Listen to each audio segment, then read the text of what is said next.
अजीदाए सही अर्श के प्यारे हम हैं।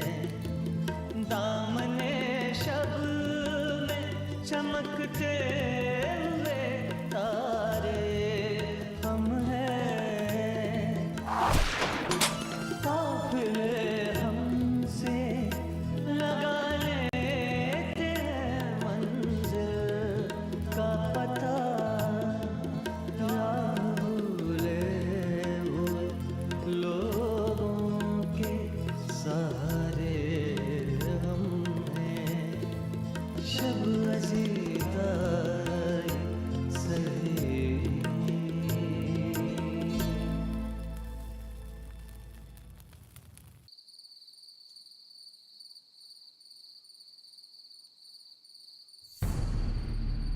तारीख के स्याह सफ़हात पर वक्त ने लरसते हाथों से लिखी है ये दास्तान। ये शीश महल जो आज किसी बेवा के मांग के मानिंद तबाहाल है, ज़रा इसके दरो दीवार से पूछिए तो किसने किया इसे बर्बाद। अगर ये न बताए तो मैं बताऊंगा। वक्त के हाथों भले ही मेरी आंखें ख्वाब गंवा चुकी हों, मगर वो गुज़िश्ता वक्त आज भी इन पथराई आंखों को झील कर देता है। क्योंकि इन्हीं आंखों ने इस शीश महल में कभी रौनकें देखी हैं। ये शीश महल कभी ऐसे गुलजार हुआ करता था जैसे नाजुक उजले हाथों पर हिना। शायद वक्त ने मुझे इसीलिए जिंदा रखा है कि मैं माजी के सबक नई नस्ल को सुना सकूं। आपके जहन में सवाल होगा, मैं कौन हूँ और कैसे जानता हूँ ये सब। तो जनाब, मैं हूँ मीर कल्लन। उत्तर प्रदेश के नीमसार मशरिक में आबाद जामनगर सल्तनत का बाअसर मीर रहा हूँ मैंने देखा है सरसब्ज जामनगर सल्तनत की फिजा को खिजा में तब्दील होते। मुझे आज भी याद है वो सुबह।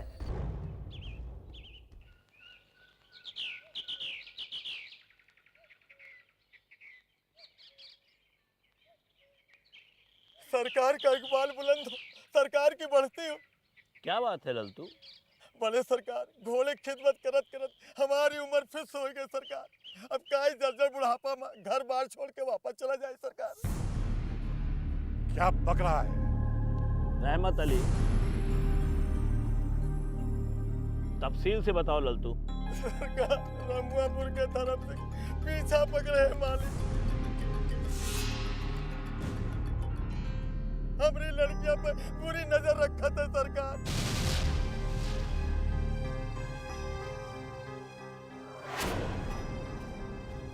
अभी तो सुनो भाई सरकार, रास्ता में जाए तो घेरा था सरकार। आज दोपहर तो हमारे घर में कूद पड़ा सरकार। सरकार, काई गरीब गुरबा के कौनो इज्जत मर्दान नहीं। रहमत अली, धर्म सिंह को कहला भेजो, जामनगर में गरीबों पर जुल्म और ज्यादती नाकाबिले बर्दाश्त है।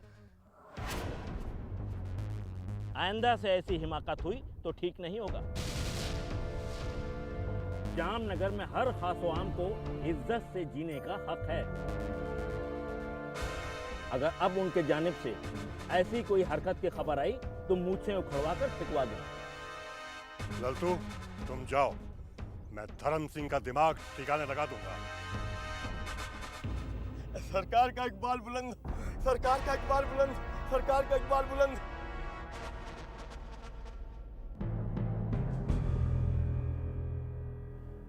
ये हमारे बरखुरदार जिमी नजर नहीं आ रहे हैं।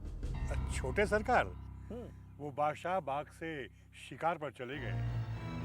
शिकार पर चले गए हैं? वो भी अकेले? वो माने ही नहीं। बादशाह बाग से सिपाहियों को वापस कर दिया और यमुनापुर वालों के साथ जंगल की तरफ चले गए। रहमत अली, मैंने तुम्हें जिम्मी की हिफाजत की जिम्मेदारी दी है। वो अकेले क्यों चले गए? सरकार उनकी जिद के आगे। खैर, आप फिक्र न करें, मैंने जमादार से कह दिया है, वो सिपाहियों को लेकर उनकी तलाश पे निकल चुका है।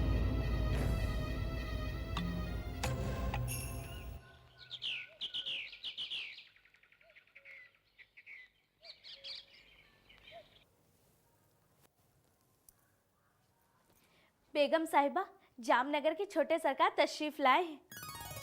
क्या कहा? जामनगर के छोटे सरकार आए हैं। या खुदा, मेरी दुआ कबूल हुई। गुलशन तू ऐसा कर, उनकी आमद की तैयारियां पूरी कर। मैं सदर दरवाजे पर जाती हूँ। जूतियां तो पहनती जाइए। हाँ, मैं क्या करूँ? तू ऐसा कर, तू सबको इत्तला कर दे। और हाँ, तू जुबैदा को जरूर बता देना।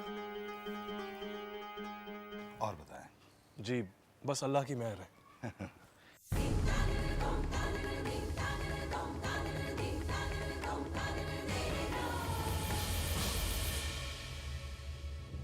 मेरे नूर नजर, मेरा लखती जिगर, कैसा है रे तू? अल्लाह से तेरे लिए ना जाने कितनी दुआएं मांगी है मैंने। बोल, क्या इतने दिनों में तुझे अपनी फूफी की कभी याद नहीं आई बेटा? कैसा है रे तू? अरे बेगम, क्या सारा लाड प्यार यहीं करेंगी? थके हारे साहबजादे चले आ रहे हैं, आप तो और हल्कान कर देंगी इन्हें। अल्लाह की शान, 2 कदम पे भाईजान का घर है और मैं उनकी सूरत देखने के लिए तरसी जा रही। तो क्या बरखुरदार को यहीं खड़ा रखेंगी? अंदर लेकर चलिए। हाँ, आओ बेटा, आओ।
आइए मियाँ।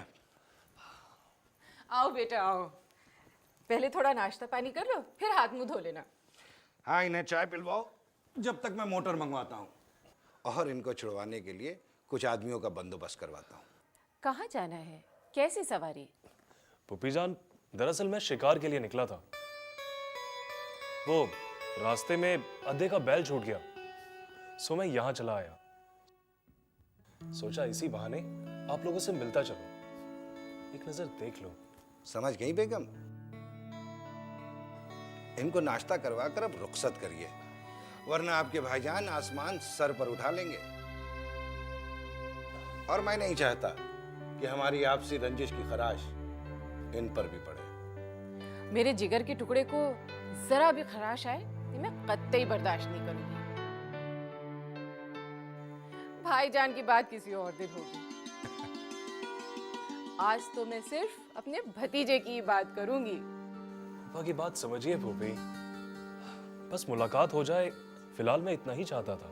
बेटा, तुम्हारी एक झलक पाने के लिए ये निगाहें न जाने कितने वक्त से बेकरार थी, और आज जब खुदा ने ये मुबारक दिन दिया है तो ना आते देर ना जाते देर। अब रही बात जामनगर की, तो भाईजान से मैं निपट लूंगी, और रात के वक्त तो मैं कतई नहीं जाने दूंगी। अरे ये भी तो खुदा का दिया हुआ घर है, कोई जंगल तो नहीं बेटा। मगर फूफी जान, अब्बू सख्त परेशान होंगे। नहीं, बिल्कुल परेशान मत हो। गुलशन जी रमजान खान को बुलवाओ। जी अच्छा। तुम बिल्कुल परेशान न हो, मैं सब ठीक कर दूंगी। आओ बेटी।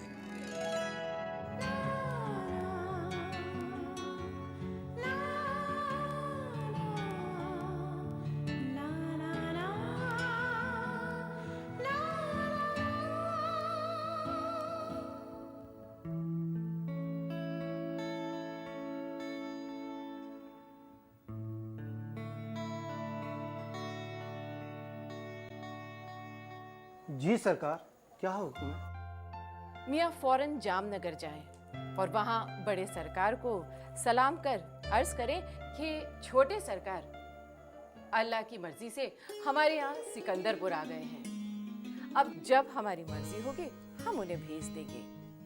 समझ में आया? जी। अब फौरन शपेश्तर निकल जाओ, कहीं रुकना कतई नहीं। जी बेगम साहिबा। आप सावन में सिकंदरपुर आए थे? जी, मगर आपको कैसे पता? गुलशन खबर लाई थी कि आप घोड़े पर तेजी से आए और हवेली का एक चक्कर काटकर वापस लौट गए। खून ने जोश मारा होगा तो इधर चला आया होगा, और जब जालिम बाप का ख्याल आया होगा तो वापस चला गया। वो हुआ यूं फूफी जान कि उस दिन मेरा घोड़ा थोड़ा बिगड़ा हुआ था। उसने जिस तरफ का मुंह किया उसी तरफ का रुख कर लिया। बेटा, अब क्या तुम लखनऊ से मुस्तकिल जामनगर आ गए हो? जी हाँ फूफी जान। दरअसल यूनिवर्सिटी में एडमिशन के वक्त हमारी तबीयत कुछ खराब सी हो गई। फिर क्या था, अब्बू ने हमें वापस बुला लिया। बिल्कुल ठीक किया। अरे जान है तो जहान है। अरे पढ़ना तो सिर्फ शौक का है, कोई नौकरी करनी है क्या? फूफी जान, आज आपने यहाँ रोक लिया, उधर अब्बू जान ने हासमा सिर पे उठा रखा होगा। तुम बिल्कुल फिक्र मत करो बेटा, रमजान खान गया है ना। जुबेदा बेटा, तुम जिमी बेटा को मेहमान खाने में ले जाओ। जी अम्मी।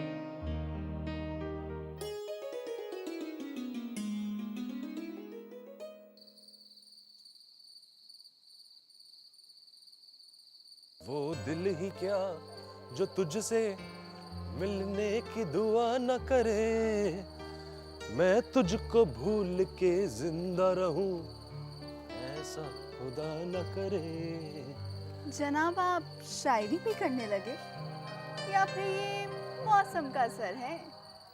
तेरे बगैर ना आता था कोई भी मौसम, तेरे बगैर ना आता था कोई भी मौसम, जो तुझको देखा तो सावन सा सज गया ये मौसम।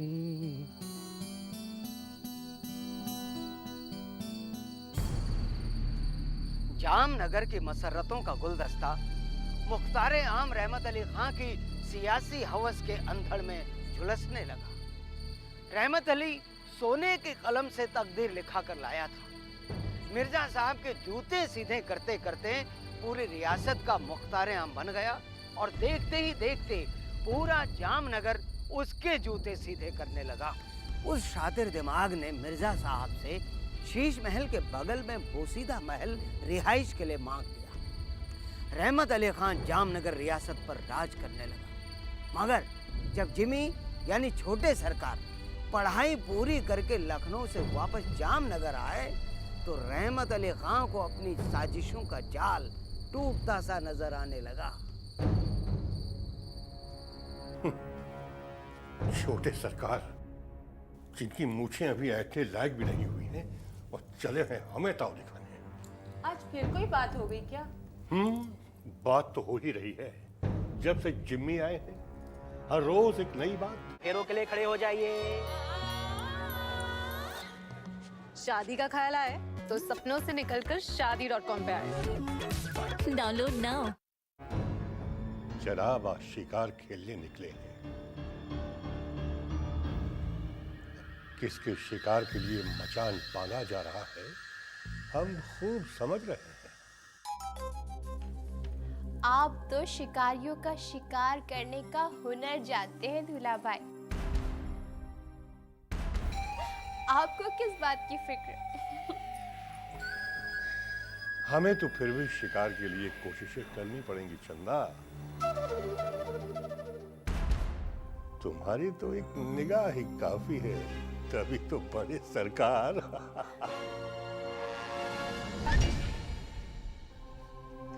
ओफो, जब देखो तब जीजा साली को हंसी ठिठोली सूझती है। अरे दीवारों के भी कान होते हैं, अरे आपा, आप तो बेवजह फिक्र करती हैं।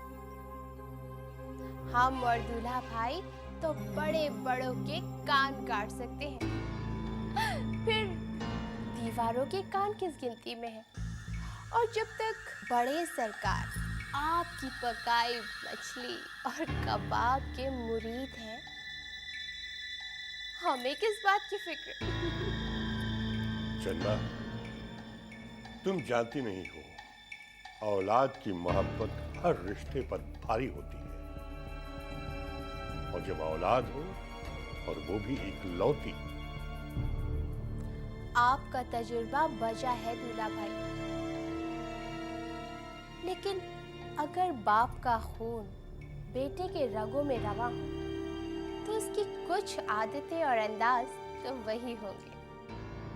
छोटे सरकार नई तहजीबो तरबियत के दरमियान पले बढ़े हैं। लखनऊ की आबो हवा ने उन्हें बहुत कुछ बदल दिया है।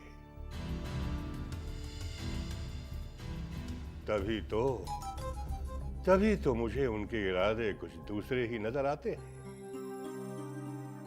उनके दोस्त यार, उनके हमदर्द, तौर तरीके सब जुदा। अब आज ही देख लो, सुबह से शिकार के लिए निकले हैं, कोई खोज खबर नहीं, न जाने कहां चले गए।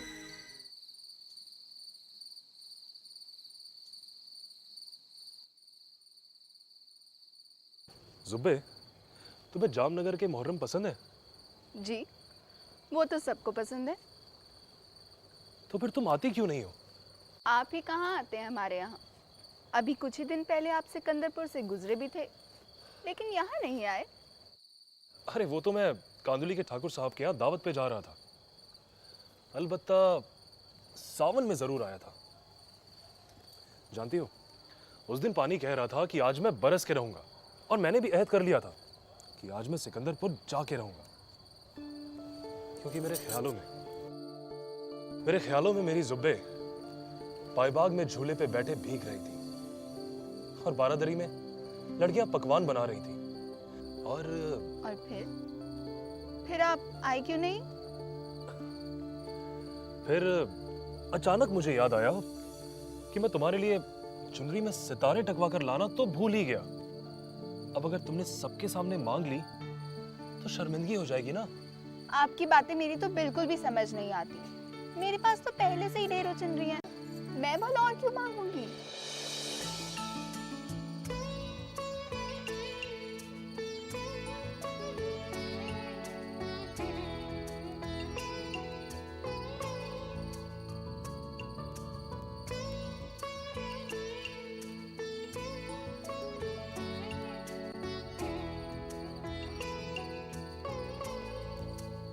अरे क्या भूख नहीं लगी है तुम लोगों को?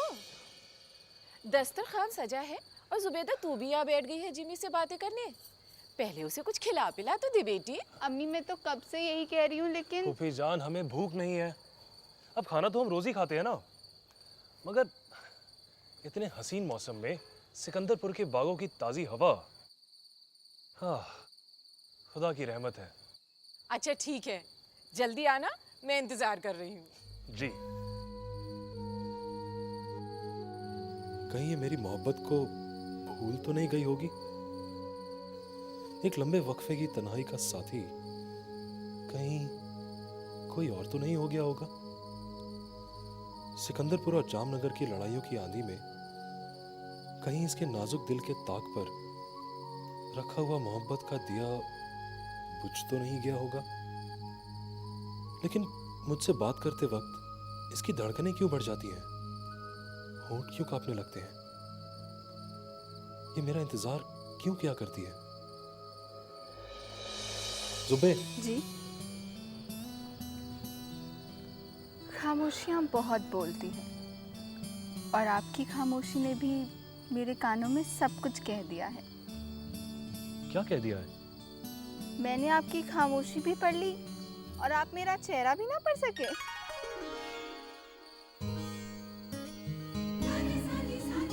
तुझसे गुलजार हमेशा मेरी तन्हाई रही।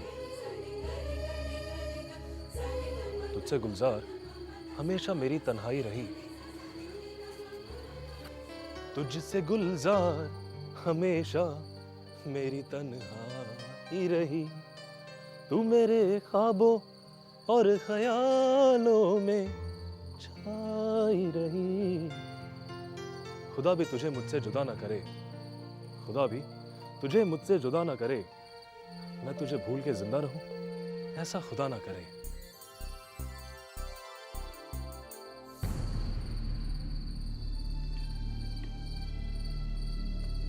एक तरफ मोहब्बतें परवान चढ़ रही थीं, तो दूसरी तरफ रंजिशें भी उफान पर थीं। हिंदुस्तान का वो दौर इसी दोराहे पर था। एक तरफ आज़ादी का सूरज निकलने वाला था, तो दूसरी तरफ अंग्रेजी राज का दीमक हिंदुस्तान की रियासतों और ताल्लुकों को चाट रहा था। बाकी रह गई थी तो सिर्फ ताल्लुकेदारों की ऐंठ। जिम्मी शिकार से वापस आए। सरकार, वो तो सिकंदरपुर चले गए। सिकंदरपुर? जी सरकार, वो खबर मिली थी कि उनके अड्डे का एक बैल कहीं छूट गया था, इसलिए वो रात सिकंदरपुर में गुजारेंगे। मुख्तार आम रहमत अली खां, जिम्मी की हिफाजत की जिम्मेदारी आपकी है।